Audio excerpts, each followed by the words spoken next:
The Galactic Council had always viewed humanity with a mixture of curiosity and disdain. These bipedal creatures from the third planet of an unremarkable yellow star seemed harmless enough, emotional, chaotic, and technologically inferior to most spacefaring species.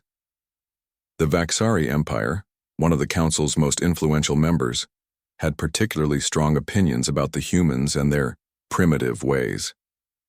Ambassador Kane stood before the towering alien delegates, his weathered face betraying no emotion as he delivered Earth's final diplomatic message. The ornate chamber fell silent as his words echoed through the translation matrices. We asked for peace. We offered trade. We sought understanding, Kane said, his voice steady despite the weight of what was to come. Your response was to target our most vulnerable. That was your mistake. The Vaxari representative, a tall creature with scaled skin and multiple eyes, chittered in what passed for laughter among his species. The humans speak of mistakes? Your entire existence is an error we shall soon correct. 3 weeks earlier, the Vaxari had launched what they considered a surgical strike against Earth's outer colonies. Their target, the New Hope Orphanage on HFY Kepler Station, home to 300 children whose parents had died in mining accidents.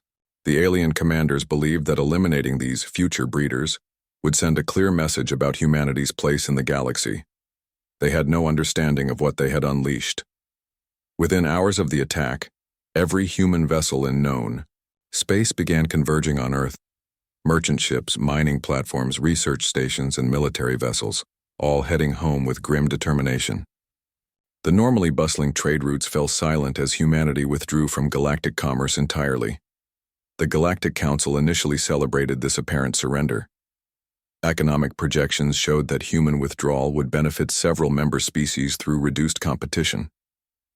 The Vaxari claimed credit for solving the human problem with minimal effort. They failed to notice the energy readings coming from Earth's solar system. Dr. Martinez, Earth's chief xenobiologist, had spent decades studying alien psychology. Her reports had warned repeatedly that other species fundamentally misunderstood human nature. They see our emotions as weakness, she had written. They mistake our restraint for inability. They have never witnessed what we become when that restraint is removed. The Vaxari learned this lesson when their home system's star began behaving strangely. At first, their astronomers dismissed the irregular solar flares as natural phenomena. Stars occasionally experienced periods of instability, and their sun was approaching middle age. The slight increases in radiation and magnetic field fluctuations seemed well within normal parameters. Then, the gravitational anomalies began. Tidal forces across the Vaxari homeworld intensified. Their 2 moons, locked in stable orbit for millions of years, started showing signs of orbital decay. Ocean levels rose and fell unpredictably. Seismic activity increased dramatically as the planet's core responded to the changing gravitational environment above. The Vaxari High Command demanded answers from their scientists who could offer none. The anomalies defied every known law of stellar physics.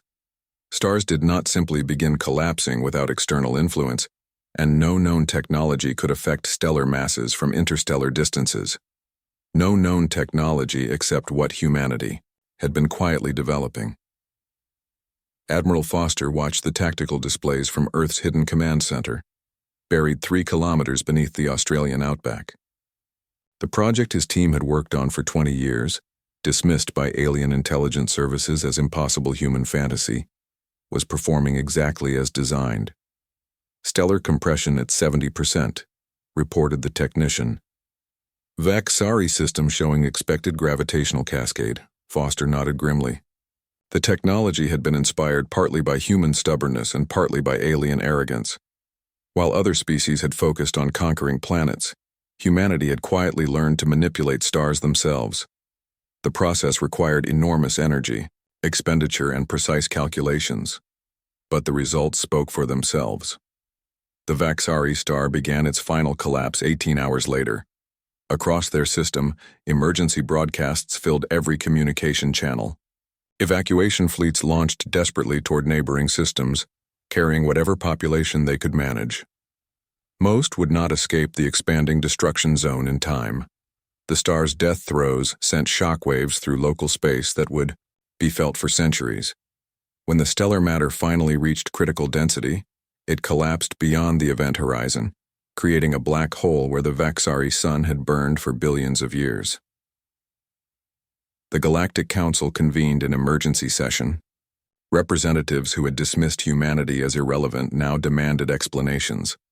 How had these primitive creatures accomplished something that violated their understanding of physics? What other capabilities had they been hiding? Ambassador. Kane returned to address the council one final time. His message was brief and clear. We did not seek this war. We offered friendship and received violence in return. The Vaxari chose to target our children, believing we would accept such cruelty. In silence, they were wrong. The chamber remained silent as Kane continued. Earth hereby withdraws from all galactic treaties and agreements. Any species that threatens human colonies or civilians will face the same fate as the Vaxari. We will not negotiate. We will not warn you twice. Choose your actions carefully. As Kane's ship departed the council station, emergency sessions began across known space. Military analysts pored over every recorded interaction with humans, searching for clues about their true capabilities. Trade agreements were hastily rewritten. Diplomatic protocols were completely revised. The age of human restraint had ended. The galaxy would remember the price of targeting Earth's children for generations to come.